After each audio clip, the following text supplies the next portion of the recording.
That kind of nerd. Let's start the show with comics, movies, and technology. Here we go, bringing you the segments that you're looking for, like Cape Talk, Screen to Stream, Tech Perspective, and more.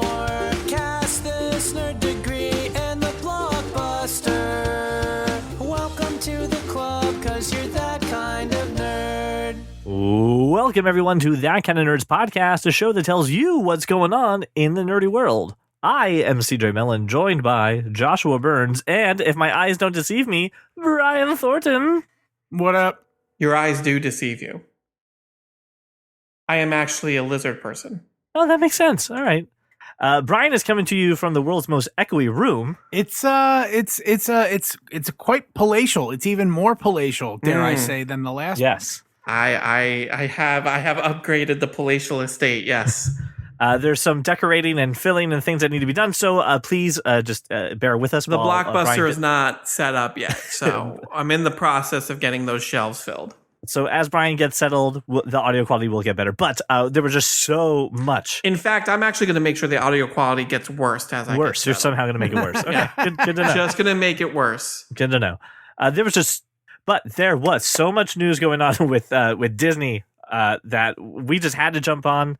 Could not wait another week. Regardless of Brian's echoey room situation, we had to talk about this. Disney dropped 52 announcements. So we're just gonna jump right into it. There's a little bit of a structure that we're gonna go with, but of course this will probably go off the rails after 3 minutes. That is how we work things.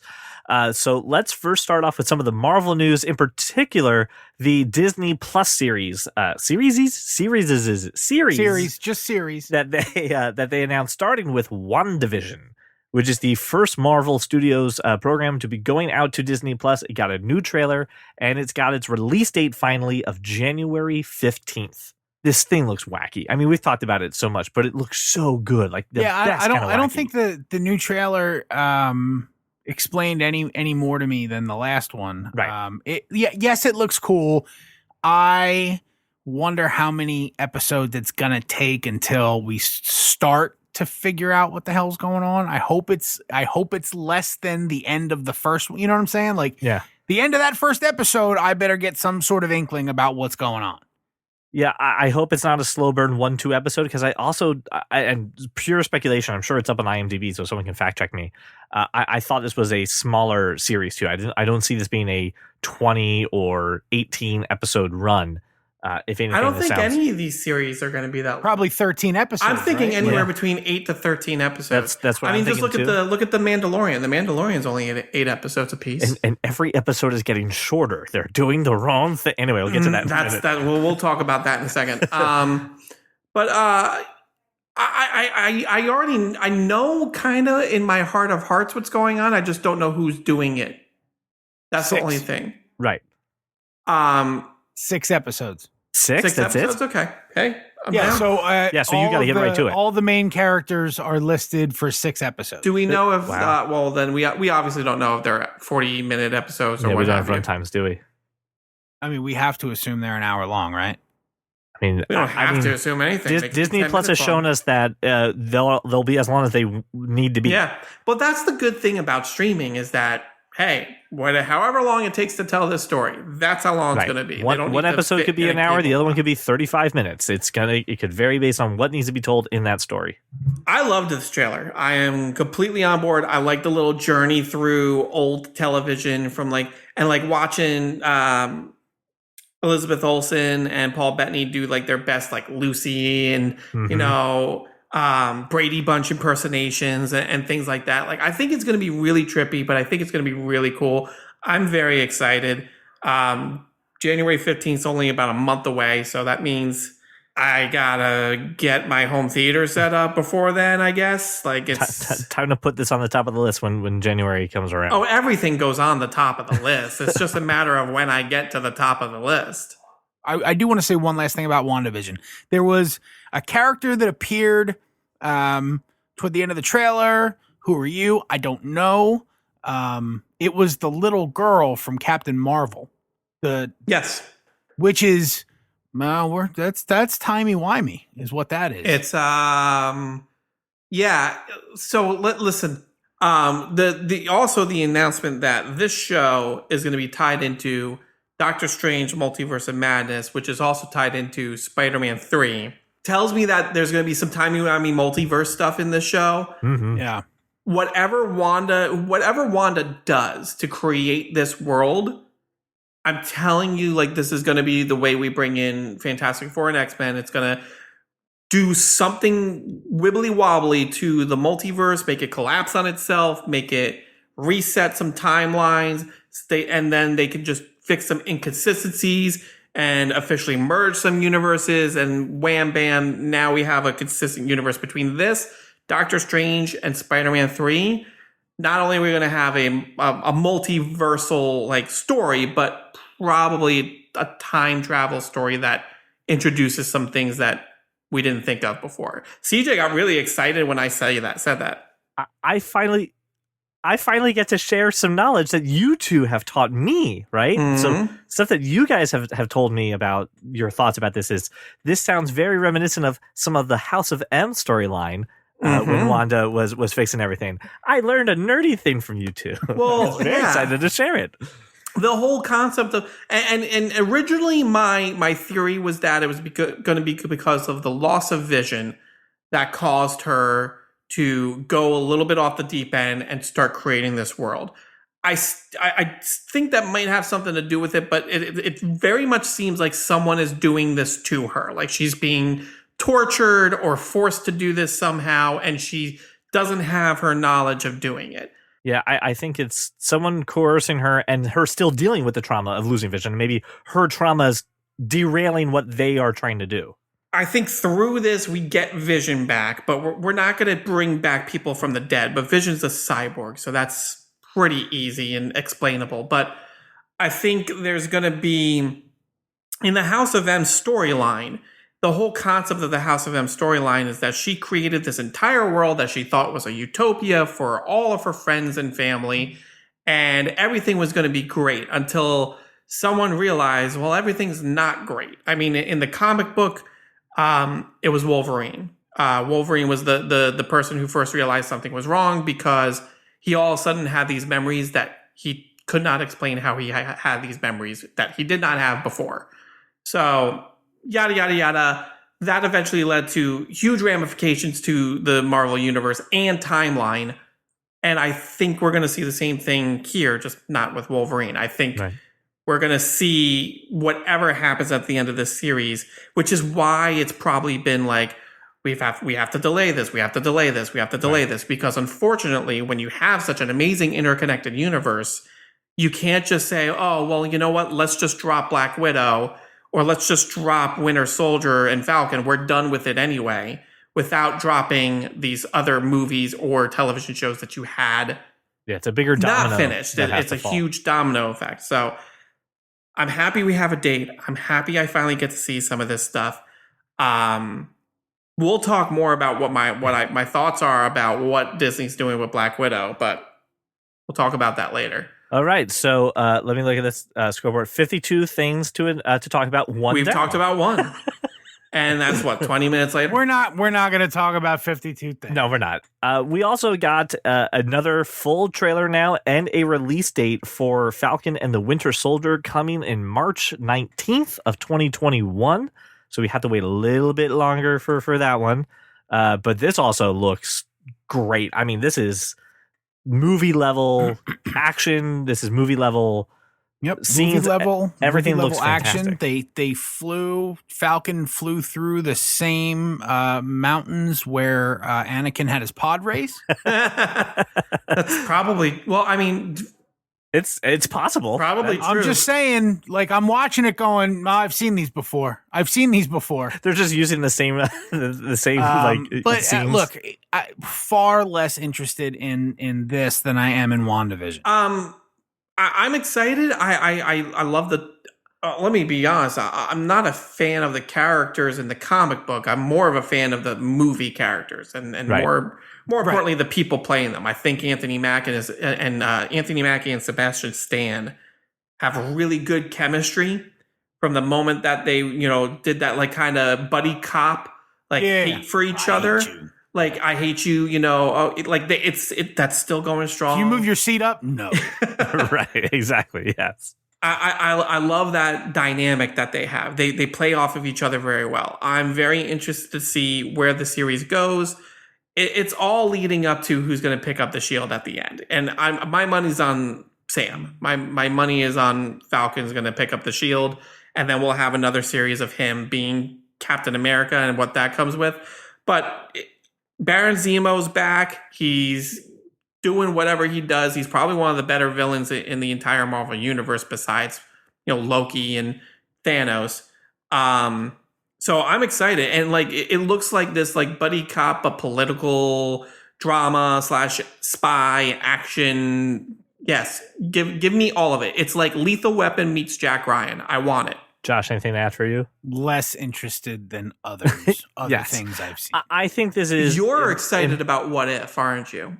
I'm very excited about What If. Well, before we do that, let's talk about the other thing that we got. We got a first look at Loki, which is a highly anticipated series with Tom Hiddleston reprising his role that will be debuting in May of 2021. So perfect timeline. And this seems to be having a lot of fun with time travel, putting Loki in different situations, and just kind of letting this character kind of play out, right? There seems to be some kind of like intergalactic time cop situation going on, and I don't know if he's working with them, if this is like a white collar situation. I don't know what this is, but it looks really cool, and it looks like a lot of fun. Here's what I'm seeing with all these.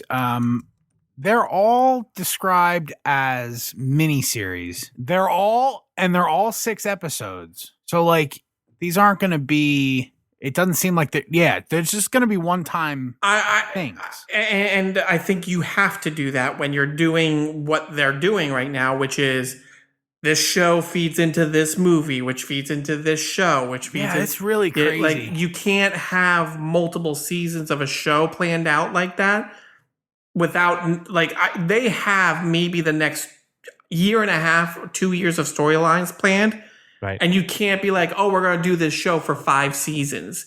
Right. And with that model. So what I'm envisioning is that, hey, if Loki does well, let's take that. Whatever character we need that can get a miniseries to bridge gaps and stuff like that, which I'm completely fine with.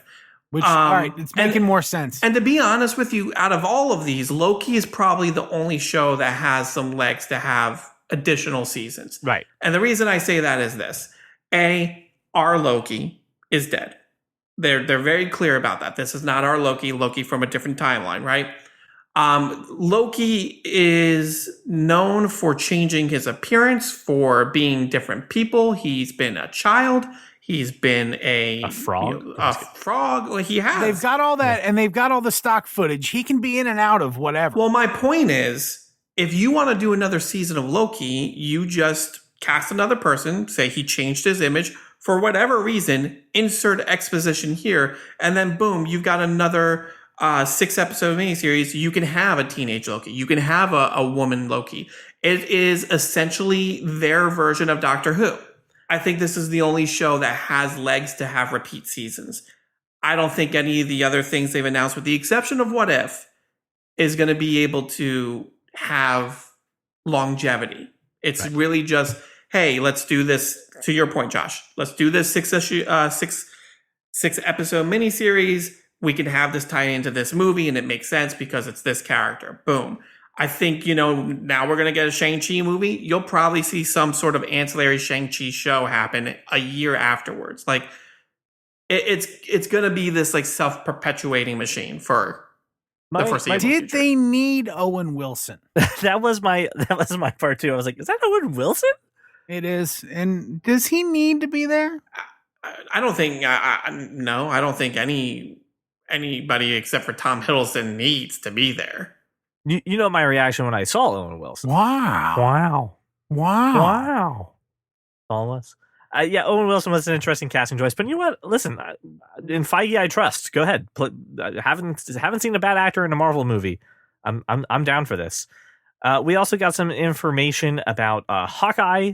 We got a confirmation that Haley Steinfeld will be appearing within the series. It's slated for late fall of 2021. She is playing Kate Bishop. It's not just appearing in the series. She is Hawkeye. Right. Okay. Yes. Okay.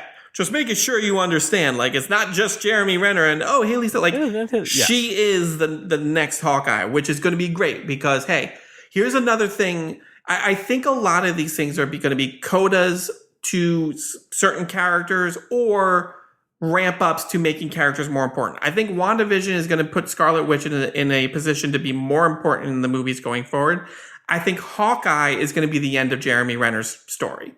And now we're going to give, hey, here's a new Hawkeye, and she can be a part of this new Avengers that's probably going to be coming around. All right, let's talk about the thing that Josh is really excited about, and that is the animated series from Marvel Studios, What If?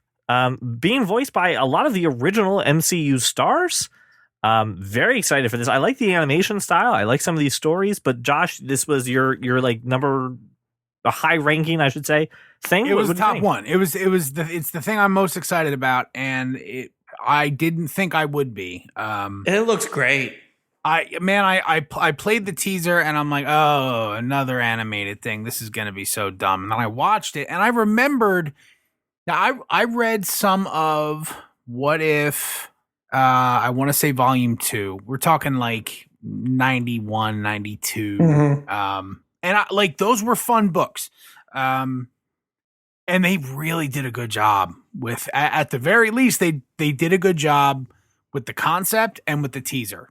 How that plays out, who knows with the whole story, but man, does it look cool. Yeah, I'm really excited about this. I think this is another show that this is the show that you can do as many seasons as you possibly want. But agreed, it's going to be an anthology series. It's going to be very much like how Tales of the Crypt would open with the Crypt Keeper, and the Crypt Keeper were like, here's a story. You get the Watcher, right? So now this is going to be the same thing, but every episode is going to be bookended by the Watcher. And it's just like, oh, there's many realities and there's many things that could be happening. And what if this happened? And really, like, they showed a bunch of stuff, but the things that's the two stories that stuck out to me were, it seems like, what if Peggy Carter got the super soldier serum, which seems like a very fun, interesting story that's going to be. And then it looks like, what if T'Challa was a Guardian of the Galaxy? It seems like it's another story, or more specifically, Star-Lord. It's Star-Lord, for sure. So I've always enjoyed What If books. It's always fun to break the continuity and be like, yeah, what if Peggy Carter was, Captain Britain or what have you, right? But it's always fun to tell these stories and not have it affect main continuity, not have it affect anything that is permanently going on in the movies. And then, you know what? A lot of the times, depending on if these things get traction, like, they'll integrate them into continuity. That's how we got, Spider-Girl is probably the biggest example I can think of. Is started off as a what if story. What if volume 2? Yeah, and it was what if because Peter Parker and Mary Jane lost a child. It was Mayday Parker, and it was just like, what if she survived? This is the story. And then she eventually got integrated into the main universe. So I definitely see this as a platform for, hey, let's try out some different stuff. And you know what? If we do something like that we can fit into the main continuity, maybe we will, type of thing. So it's exciting. By the way, I'm finding the paperback graphic novel, like, complete collections, like, they're $30 a pop. Oh, yeah. Yeah. Ish. And they're great stories. They're a lot of fun. Yeah, I think I'm about buying a few of them. Do it. Josh buys more things on air. Ding. Okay, we also got a couple announcements of some other series coming to Disney Plus. We have Ironheart. We have Armored Wars, which examines Tony Stark's biggest fears, which will be starring Don Cheadle. We will also be having Secret Invasion in there too. So no release dates, no trailers, other details, just the fact that they were announced. Interesting to kind of throw some of that stuff out and see what's coming up. That's a bridge. That's got to be a bridge to Captain Marvel 2, right? So Secret Invasion, it's Nick Fury and Ben Mendelsohn. Yeah, it's Nick Talos. I don't know if it's possibly a bridge to Captain Marvel 2. It could also Captain Marvel possibly, 2's pre-production. So yeah, well, I get that, but I mean, the Skrulls up until Captain Marvel were always a Fantastic Four thing. It could be some sort of connection between the Fantastic Four as well. Who knows? Lot going on. We also got the announcements again of Moon Knight, She-Hulk, and Miss Marvel. Yeah, I as well. also read that Mark Ruffalo will be showing up in She-Hulk, which is really cool. Yes. Um, So he'll be on loan to help out there too. They also announced that they're working on a Guardians of the Galaxy holiday special for Disney Plus to that's put like out in 2022. 2022. Yeah. Yeah, it's for like that's like 8 years away, 2022. And then of course, that'll be kind of connected a little bit to Guardians of the Galaxy 3. And then they announced, and I didn't figure out any details about it, that there is going to be a series called I Am Groot, which is a bunch of short films starring Groot, which makes me think like they saw Forky ask a question and was like, what if we did that but with Groot? No, it sounds more like Marvel Team Up, but with Groot. It's just going to be Groot interacting with other characters in the universe, from what I understand. It's also going to be animated because, Right. Still Vin Diesel putting in work, bud. Yeah, man, like, good for him. Like, he can, if he's going to make an entire career off of driving fast cars and saying, I am Groot, More power to him. more right? power to him. The man started off his career hawking Street Sharks, so he's come a very long way. Speed round for movies. They're not going to recast Chadwick Boseman as T'Challa in Black Panther 2. The third Ant-Man film, Ant-Man and the Wasp, will be going forward. It's in development right now. Quantumanium. Thank you. Quantumania. And then Doctor Strange and the Multiverse of Madness. Also, which apparently has some ties in, as Brian alluded to WandaVision, and the third Spider-Man movie, also confirmed, and that is working on it. And finally, the bigger news of this of just saying, hey, shit that we kind of knew was going to come, but hey, at least we have it. Finally, Marvel has announced that they are developing the Fantastic Four movie. Please see our casting throughout many episodes as to who you should be picking. It's pretty obvious. Do the right thing. Hire Brian Thornton for the weekend. Get your casting done, and send him back to his echoey room. I mean, I hope a weekend gig would turn into something more permanent, but okay. All right, so that's the end of Marvel. A ton of announcements. There will be, of course, more to talk about as more comes out, and as we're just getting excited about it, we'll talk about more. But Lucasfilm, Star Wars, a lot coming out. But Josh, you wanted to talk about the Bad Batch. Hit me up. What's going on with the Bad Batch? It doesn't look very good. That's all. All right, okay. What were you? And again, I watched. What were you expecting? I don't know. Like here's the thing. I watched the trailer for the Bad Batch first, and then I watched the trailer for What If, the teaser, whatever. Sure. They're both about the same length. And I went, one of these things is not like the other. Well, Brian, go ahead, Brian. I think you had the defense lined up for. Not yet. I would love to hear you try to defend a series as a spinoff of a series you've never watched. Go ahead. I've started watching the Clone Wars, Brian. Ooh. I started watching after I was finishing up Mandalorian. Okay. I know how to start a project that I say, hey, I'm going to watch, and I'm going to go into it. Was it because Disney Plus recommended you watched it after the episode's credits? No, Because that's what happened to me. I was like, I don't know much about. I always forget how to say her name. Akosha. How do you say her name? Ahsoka. I don't know much about Ahsoka. I should really go watch the Clone Wars, and started watching the Clone Wars. But the art style and everything that people love about the Clone Wars is being carried over to the Bad Batch, and in my opinion, it's a very stylistic approach, and it's a little dated to what computer generated animation could do back when the Clone Wars started. But I think it matches the brand and what people like about Clone Wars. So I think if Clone Wars wasn't for you, this may not be your cup of tea either. But it's people who are in love with the Clone Wars. As a matter of fact, they showed the Clone Wars logo burning away for the Bad Batch at the end of this trailer. If you like that, I think you're going to like this. Ahsoka is the one that Rosario Dawson played. Yes, Correct. Brian, was that a defense of the Bad Batch? That was a suitable defense, and I am proud of you. And also, I don't know when you started watching Clone Wars, but WTF? How far are you? Oh, I'm not going to tell you until you tell me how far you are in Doctor Who. I'm as far as you expect me to be. Well, then I'm as far as you expect me to be for the Clone Wars with that. Excellent. No, can't double stamp it. Can't double stamp it. I'm not moving an inch on this one. I'm getting something out of this. I've learned after years of being manipulated to give out my information. CJ, here's the difference, though. You actually really want to know how far I am in Doctor Who, whereas I could care less how far you are in Clone Wars. I was just making conversation. So you could care less? So you care? I mean, a very minor bit, I guess, but So other big news is that we got two new shows that are based. They're saying they're spinoffs of the Mandalorian, but I disagree with. Well, I guess maybe it is. Is it a spinoff of this? The New Ahsoka? Republic, Ahsoka, Yeah, Rangers of the New Republic. Okay, They're both spin-offs out of this Gotcha. season of The Mandalorian. sorry. So we also got two shows that are spinoffs of this season of the Mandalorian: Rangers of the New Republic and Ahsoka. There's a lot. I mean, there's a lot of Star Wars stuff. Star Wars had a huge day yesterday.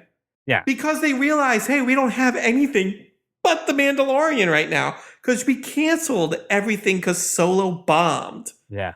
So, But- yeah, they had to get some shit moving fast. And I- you know what? They're doing the right thing by leaning hard into things that people like that are not the Skywalkers. And they're doing the right thing by saying, hey, Dave Filoni, please help us and Right. create 2 to 3 more shows for us because we love The Mandalorian. And Jon Favreau, let me not make sure that nothing gets taken away from him. That is his baby, and he has done an amazing job with it. But Dave Filoni, everything that is good about Star Wars that's not the movies has had his fingerprints all over it. I think The the reason Clone why Wars, the Rebels, all of those TV shows were showrunned and taken care of by him. Let's lean into that. This guy knows more about Star Wars than anybody except George Lucas at this point. Yeah, and I think the reason why they worked so well together on a Mandalorian is because Favreau gets kind of the nod and the blessing and the yes from him to say this is good, this is canon, this will be fine, the fans will accept this will grow. And again, not to diminish Favreau's contribution and success for the Mandalorian, but Yeah, Favreau gave us Grogu, so yeah, so we got that. But they also said, you know what was maybe a mistake? You know what we shouldn't do that we said we were going to do, but we shouldn't do is abandon the Skywalker storyline. Can we just go back to that? Could we go back? And so they're going back. What did they go back to, Josh? What was the thing that made that the catalyst? They're making an Obi-Wan Kenobi movie with Ewan McGregor and Hayden Christensen set 10 years after episode 3. So now we have I get it. It's not officially in the same, so it's not episode 3.5, Right. but it might as well be because they're giving us the stuff we wanted to see after, we wanted to see early Darth Vader. Right. We're going to see that. Or we just want to see him as a Padawan and not be, a dick about everything, right? No. I I want wanna- to see young Vader. I want to see young. If I'm going to see Vader at all, I want to see young Vader who is Right. out there kicking ass, taking names. And here's the thing: Obi-Wan exiled himself on Tatooine after dropping Luke off. What is that show? Like, unless you're going to completely change the canon, which is, I don't know how you're going to do that, but unless you're going to completely change this one guy's storyline, the idea was that after Order 66, and pretty much all of the Jedi were dead with the exception of like 5, Yoda exiled himself, Obi-Wan exiled himself, but stayed close enough to keep an eye on Luke because, I don't know, we dropped him off on the main villain's home planet with his family and didn't change his name. So probably a good idea to keep an eye on him. And that's where he spent the next 20 to 30 years when we pick up with him as Alec Guinness in episode 4. Well, I think you have a 18 lot of years. flashbacks, right? 18. 18. You're right, 18. So I don't understand. And don't get me wrong, I love Ewan McGregor. I loved him in the role. I don't know what this show is going to be. Well, I mean, what essentially, according to this timeline, it's going to be, Luke is going to be 10 years old and Obi-Wan, maybe he has to come out of exile to throw off the scent of where he's been hiding. Who knows? But I mean, that seems plausible enough to me, right? That the rebellion starts, somebody finds Obi-Wan and he has to leave Tatooine to throw the scent. Okay.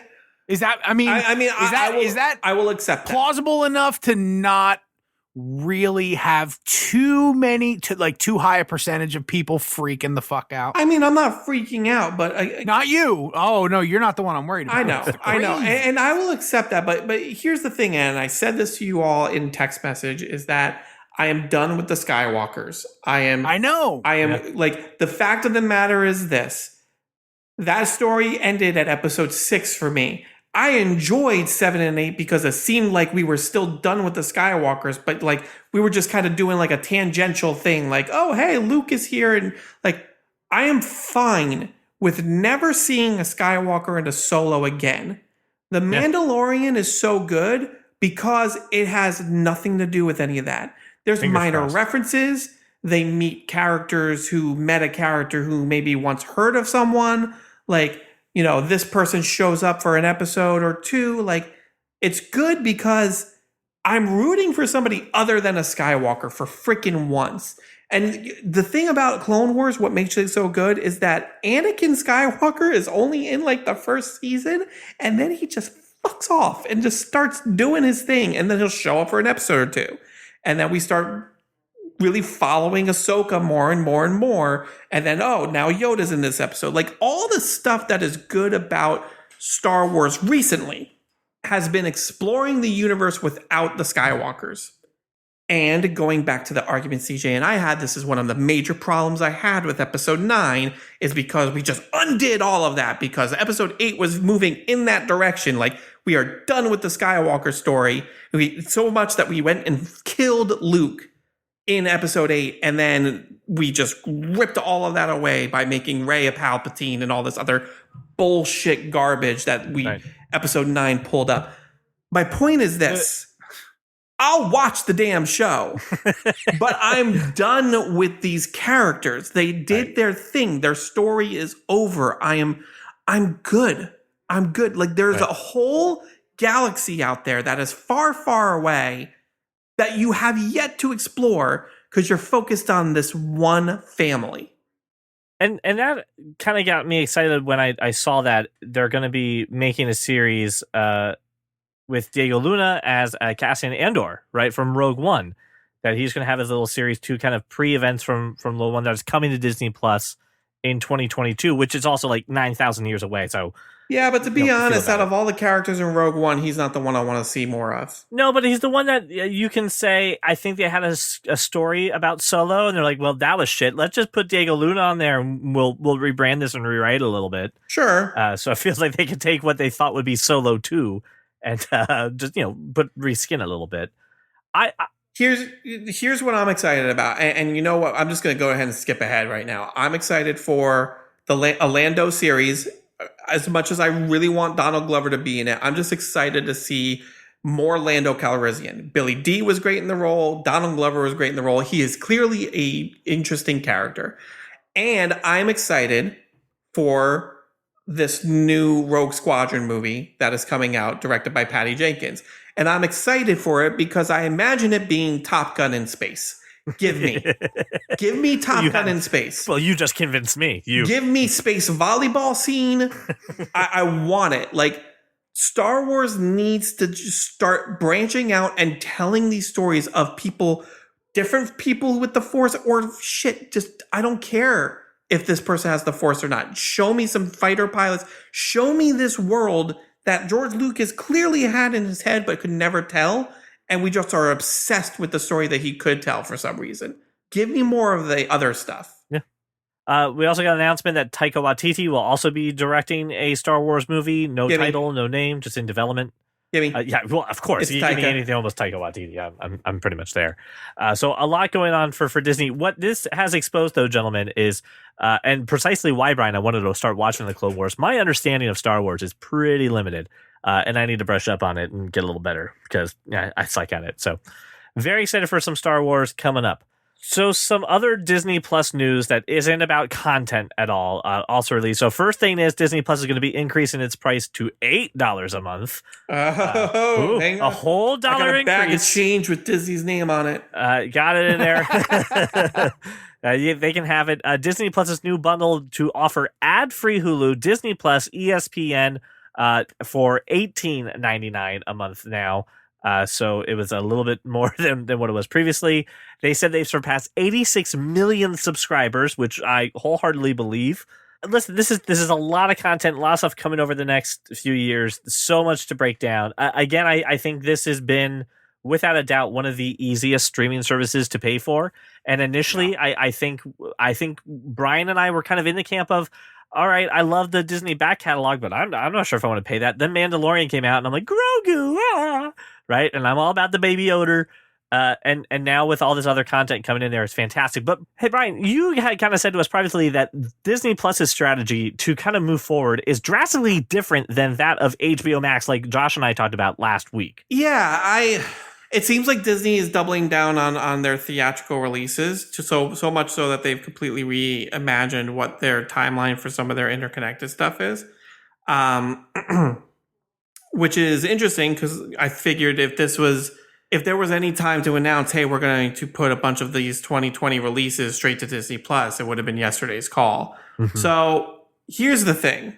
Nobody's happy with HBO Max right now.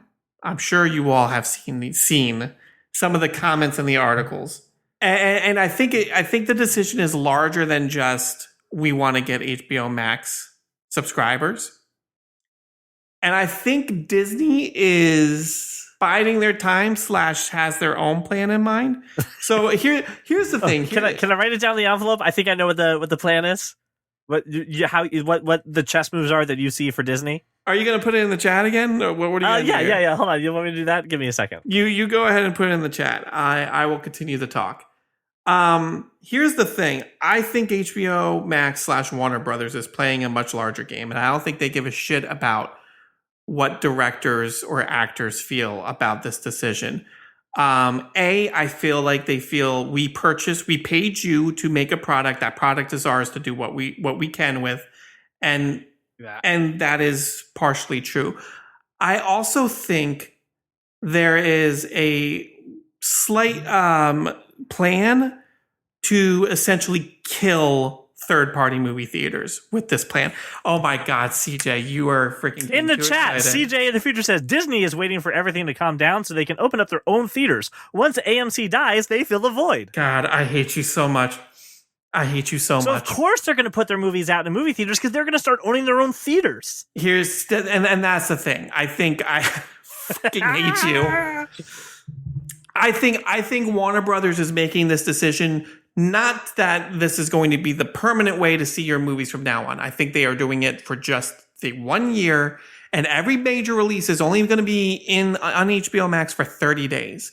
So, I'm with you unless this makes money, then this is their new normal. I don't think. Here's the thing: it's not going to make $600 billion that they spent on Wonder Woman.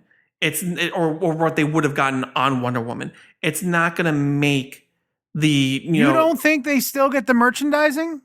They always get the merchandising regardless. Well, then here's the thing, Josh. They're not paying anybody. They're not losing anything. It's a net super gain. They have paid at the very $200 million to make the movie, and probably another 100 to 200 million in marketing alone. Marketing, sure. So that's 400 million. We're talking about a movie that opening weekend would make $600 million and would eventually go on to gross $1 billion at the box office alone, on top of merchandising, on top of the millions and billions of dollars I will get off of t-shirts. I'm getting that money regardless, but now I'm losing on $1 billion of box office gross. And they're not going to make that up in HBO. They're not going to make it up through streaming. The thing about it is, I think Warner Brothers sees this as, we're going to take a bath on these movies no matter what we do right now. We either wait to release them, and then we have an intense amount of competition, not just from other competitors, but from ourselves, because we have all these other movies that are still being filmed and are still being made that we're going to need to release. So either we perpetually are a year behind, we compete with ourselves, or we dump it all on streaming, we take a bath, and you know what it'll do? It'll kill third-party movie theaters like AMC, who has already come out and said they're going to run out of money by January. Meanwhile, Disney's going to sit there and say, we believe in the movie theaters. We're going to completely jump on and just full board go into the movie theater chain, all the while knowing that third-party movie theaters are not going to survive. They will make their own Disney-fied movie theaters, And now they're going to have all of these directors and actors on their side because, hey, we're not the one who pulled the trigger. We're not the one who did this. Blame Warner Brothers. Warner Brothers is the people who did this. And gives them a lot more license to A, be friendly with creators, and B, own their own theaters and push people into theaters to go see the new Star Wars movie that Patty Jenkins is directing, to go see the next Marvel movie that'll be out in 2023. And then in the meantime, all these little projects we're just going to dump on Disney Plus, and like we're going to grow our streaming service that way. I think Disney Plus has been extremely strategic from Disney's standpoint. I'm a little more cynical for Warner Media's approach with HBO Max. I see it as I don't know how, Brian. I don't know the economics behind this, but I think that if they see this as a success this year, this may be their model moving forward. I don't know what that means for that. And again, Josh and I had very different opinions about the death of movie theaters, and I think it's a sad thing. And Josh is going to take all the money that he saves on movie tickets and parking and Red Robin and Kobe and every place else and just buy a really nice entertainment system. It's a sad thing, but listen, Josh, my man, I was screaming at you while I was listening to it, by the way. You called it. I was screaming at you because here's the thing. You're going to get that for 1 year. That's it. I'm telling you, this is not going to be the norm. And even more so when it becomes not the norm anymore, and now you're paying double for movie tickets. So if you want to go take Zoe to see Wonder Woman 3 instead of, $20 for you to do a daddy-daughter date, it's probably going to cost $40 or $50 now. It's all going to wash out at the end. You're saying Zoe's not worth it? What do you think? I didn't say that. That's exactly what he just said. And I also want to know that this is one of those examples of, I wish I had the audio with a date and timestamp for the bet of how it's going. I say this is going to be, again, if successful, and I don't know what they deem successful. And you know what the best part is? They're not going to tell us either. They're not going to tell us numbers. And guys, I think, again, as the voice of reason and experience, I think it ends up somewhere in between. Like, it always does. I don't think it's full on one way or the other. I think it's likely closer to what CJ's saying than Brian, what you're talking about, because I think there's a huge appetite for this shit being released at home. No going out. I want it now. I want it in my house. Don't get me wrong. I think the movie theater cycle is going to get shorter. Oh, yes. I agree with that. These movies all make their money back opening weekend. So you know what? Let me throw Black Widow in theaters for a month and then immediately have it available on Disney Plus. Like, I think the cycle is going to be shorter. And because I own from the production to the distribution of this from A to B, I can do that. I can keep a movie in theaters for as long as I want. If I want to have Avatar 2 become the top grossing movie of all time again, I'll keep it in the freaking theater for 3 years if I have to. Because I'm Disney and I can play those numbers if I want to. That's the thing. What if my Disney Plus monthly subscription went up to $15, but I got one ticket a month to one of their theaters? Right, dude. Right now, I pay the $15 just for Disney Plus. But yeah, no, that'd be nice. I know. I hear you. What I'm saying is, I think the middle. I don't think it becomes as expensive as you think, and I think that when the theaters do sort of become privatized or proprietary or whatever term you want to use, then there's an even greater advantage for the companies to leverage the streaming services to get a subscription that covers the entire sort of every medium, right? Hell, I'm okay with a movie pass or an A-list style of this, of pay extra for the streaming service and go to our theaters as much as you want to. Hey, I'm completely fine with that. It's kind of like do you want streaming or do you want the DVD shipped to your house, or do you want both? I want all of them. But you want all of them. If right? I would pay $40 a month for Disney Plus seeing 2 of their movies a week and then getting that movie mailed to me on Blu-ray, done. Yeah, 2 movies a week. He wants the Disney Plus. Here's the thing, Brian. Don't throw out those numbers. Mainly because when they listen to this and be like, well, we could get $40. I am a cheap bastard, and please don't make that. Let's set the bar low. right? All right. And then this way, when they're like, well, it doesn't seem like it's that competitive. Let's bring it in at 25. I'm like, what a steal, right? I think all of that is really great, but here's the thing. I'm not going to try to convince you you're wrong. I actually hope you're right, and I really do. But I think you are either going to have less major blockbusters coming out or cheaper blockbusters. Like, something has got to give, because honestly, after this year, even in 2021, if there's a vaccine tomorrow, people are not going to be packing those movie theaters for another year or two. It's gonna take 6 to 12 months. The movie industry in general is hurting right now, and they are going to have to figure something out. Either we can't make Eternals for the $300 million budget we initially gave them, or we're going to have to ratchet up movie prices. And honestly, they're more likely to ratchet up movie prices. That's just how it works. Real time follow up for something here. Disney just announced the release date of Free Guy, as well as Kingsman and some other things. So Free Guy, which was supposed to come out in December, obviously not happening, just got pushed back to May 21st of 2021. Okay. And Kingsman has been moved to March 12th. This is the Kingsman, right? The Kingsman. Sorry. They also just announced that they're talking about like 7 more of those movies. That's fine. Give me Why more. not? I'll take them. But I'm sorry. That was just 2 quick updates for movies that were formerly Fox, now coming up to the Disney side of things. All right. Well, listener, thank you. So, listener, this episode was possible because there was something to talk about, right? So, thanks, Disney, for dropping 50 plus things on our lap.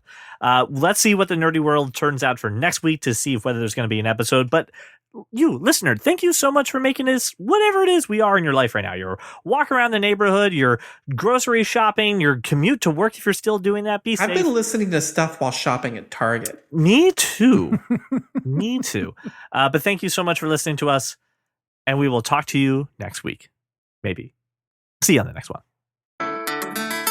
Well, welcome to the club, because you are that kind of nerd. In fact, if I'm going to have one room that is just a dedicated wind tunnel for recording. Oh, okay. So you have that text fans on either side. You can do like a hurricane, like I'm in this hurricane TikTok, and then you can get one of those hurricane boxes. That'd be really helpful. Do you remember like the it was like an old like VHS, like, and later they made DVDs like the blank ones though, like Maxwell, and it had the guy in the chair. Yes, in the chair. Just everything was just flying by him. I'm gonna do that. And then the glass went into his hand because of the sound of it. Yes. The Maxell tapes, they sounded so good. Blow you away. Maxwell, they'll blow you away. Maxell. Maxell. We're not going to talk about anything that you guys talked about last week. You don't care about my opinions on.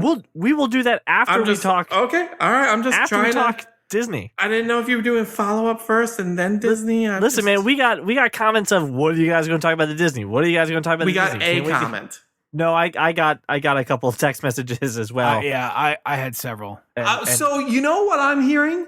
People who listen to this show take my advice to heart and don't reach out to me. No, they do because not. They know they're just going to get left on red. Thank you. I appreciate that. They listener. really do not come to you, Brian, just based off your feedback. That's good. I don't know. Someone listens to me. Someone listens to you.